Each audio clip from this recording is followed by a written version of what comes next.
we're going to conduct a landscape survey at this home.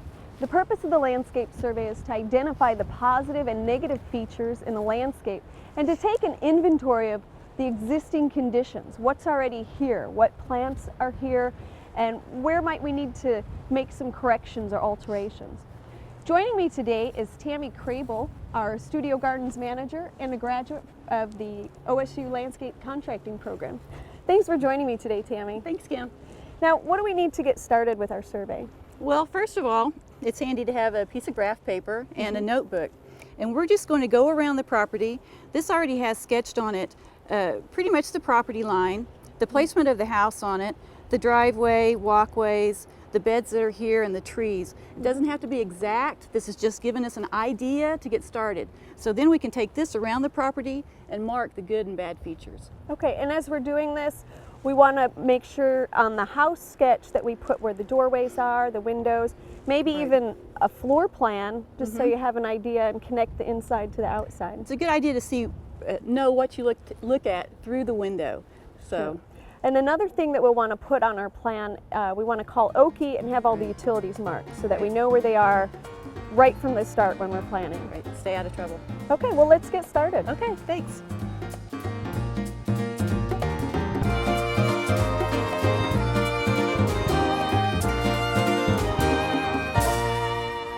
Well, Tammy, we're starting our survey here in the neighbor's yard. Can you tell me why we're doing that? Well, we're trying to get the big picture. From here, we can really see the curb appeal of this house. Okay. So when we're here, we can look over there and really evaluate what is seen from the street. So we could also, you know, if we had a good relationship with our neighbors on the side, go into their yard and look and see what they're seeing from each side of the house too. Okay.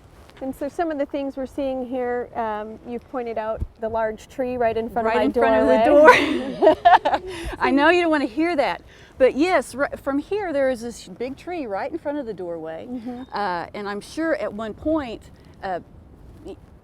that wasn't thought about, how big that tree was going to eventually be.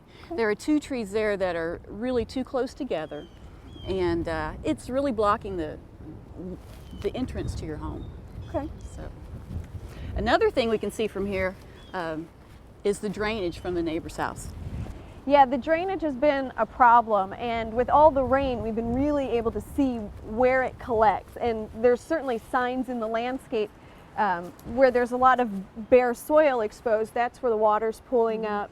And you can see there's a slope down towards the house here. So this is an area where we're really going to have to do something to correct the drainage. My neighbor mentioned that before this tree was here, the water didn't collect here as much either. So that's something we'll need to consider and probably work with a professional on this. Yeah, another thing I see from here is that downspout has no end on it. Yes. It's just pouring water right there onto the corner of your house. Yeah, so these are some of probably the most important thing that we need to correct at this point. So another thing that we want to look at is the plant material in the landscape. Right. And you know, I've been noticing there are some nice things. There are a lot of nice things. There's these cute little Nandina here. They're not necessarily in a good spot. No, a lot of times people will plant materials that really are not suited to the placement. These big Chinese hollies back here really get big. So I wouldn't recommend that in front of a window that's only a foot off the ground. Right. So you see that a lot because they're cute in the little pot, but they do get bigger.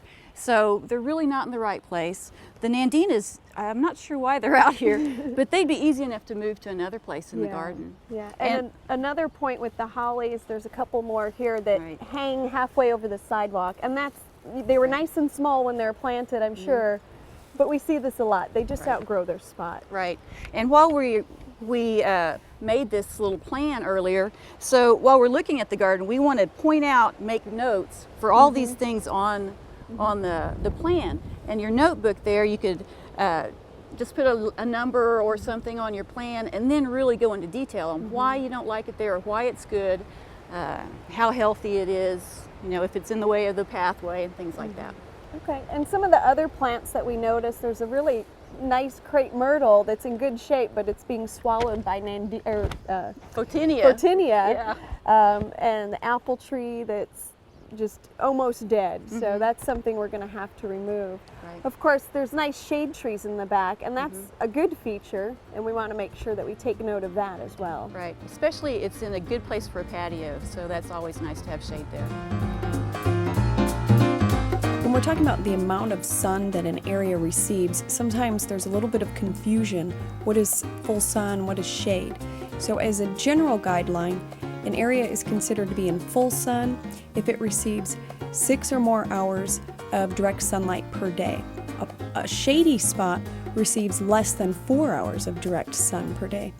And when it's in between there, between 4 and 6 hours of sun per day, we would consider that part sun or part shade. So another thing that we want to make sure we have on our map is the location of our utility boxes, like our air conditioners. Trash cans, any water spigots that you've got on the outside, any electric boxes that are on the outside, mark all those. And you also want to make sure you mark all your downspouts, because that's going to be important too. Okay. And another thing that we notice when we're talking about utilities is access to them. Right. You want to be able to get to them. Right. You can get to your trash can without walking through mud, or your compost pile or things like that. Okay. And now something that we noticed looking at the pathways that are existing in this landscape, you can see where people travel a lot. Right. There's a nice example here it's very worn. Part of the problem is the slope, but this is something that would need to be addressed. So I would just mark a few notes on my notepad. We need to come up with a new solution here for a walkway. Right. And one of the reasons that this particular area is also worn, not just the slope, but it's really shaded. And at this can't time tell now. no, you really can't. You know, the leaves are off the pecan. You can't tell that it's shaded. And that brings up the point that you really need to come out and look at different times of the year. Right, different times of the day. Also, prevailing wind is very important. You may need to screen that. So you need to know, in the summertime, which way does the wind blow? In the wintertime, which way does the wind blow? There'll be microclimates in your yard, like maybe on the south wall, especially if you've got a brick facade. It's going to be warmer there. So those are things that you're going to mark down, all those things on your survey. Where you have full sun, where you have shade, water. We already looked at drainage, but these are all, you want to make sure to take account all the environmental characteristics. Yes. As well as the physical. Exactly. And when you say shade, another thing that you did on yours was mark your neighbor's trees. Don't just mark what's in your yard, because what's around you is going to affect your yard too. Yeah, and there is a lot of shade that comes from the neighboring household and shades this landscape as well. Another environmental characteristic that we want to look at is the soil. I noticed walking around here that the soil varies from place to place. It's real sandy in one area, and in other areas it's more of a typical clay soil you might expect in Oklahoma. So you want to make sure to look at that in each part of the landscape as we conduct this survey. Right. And then of course there's the geography. Yes. This backyard is steeply sloped down to the pond at the bottom.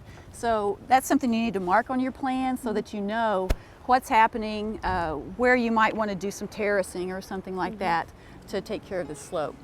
Okay. Well, we looked at the view from the neighbor's yard. Let's look at some of the views from within the landscape. Okay.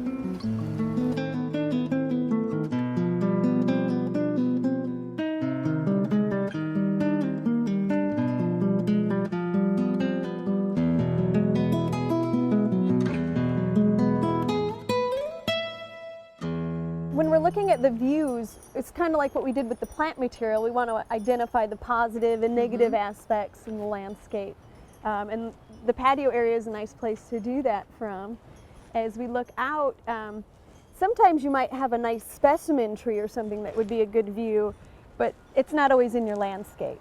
Right. And here we have the pond in the background, and that makes a really nice view from here. You want to get the overall view. So that may be, across into your neighbor's yard. Hopefully they have a nice yard, and you can just borrow some of their landscape. Okay. Now we also want to look for negative views. Right. How, things we might need to shield. And these could be utilities. Here we have even your neighbor's utilities that are obviously pointing right your direction. There's nothing screening you from them. There are some fences back here. They're probably not what you would want to keep. They're aging, they're not in the best shape. So evaluate those things. When you're going along on using your landscape plan, make a note of what shape things are in, if there's something that you want to keep, if you think you need to replace it, if it's aging, falling apart, make a note of that. And like you mentioned, it's not always on your property. Maybe a neighbor has a chain link fence that you don't Right. particularly like. Maybe I could plant something there to hide it. It's a good way to handle that. Yeah. Another thing about views that we want to consider is our privacy. And over here we can see the fence right now is providing some privacy from the neighbors. It is, but here on a slope, there's a lot of really steep slope on this property, and that puts your neighbor up even higher than they would normally be. So this is a tall fence, but since your neighbor's several feet above you, it's really not adequate to screen this area. So we want to think about, this is an area where we need to put something Pretty just tall. to add some privacy. Well, thank you for joining me today, Tammy. Thank you for having me. I enjoyed it. Good. Well, I think there's a lot of work to be done here. Yes, there is. Here are a few tips as you conduct your landscape survey. First, you want to survey at different times throughout the year because the landscape is going to change with the seasons. You also want to look at different times of the day. The sun, for example, changes drastically from morning into the afternoon. When you're looking at your landscape, try to see it through a fresh pair of eyes. Maybe you even need to bring a friend or a neighbor along with you to help you see things that maybe you wouldn't have noticed otherwise. And be objective as you're looking at the landscape. Try to think of the big picture and think long term. And finally, it's important to keep good notes. If you're going to put the effort in to do the survey now, you want to make sure that you're organized and that information will be available when you need it later on.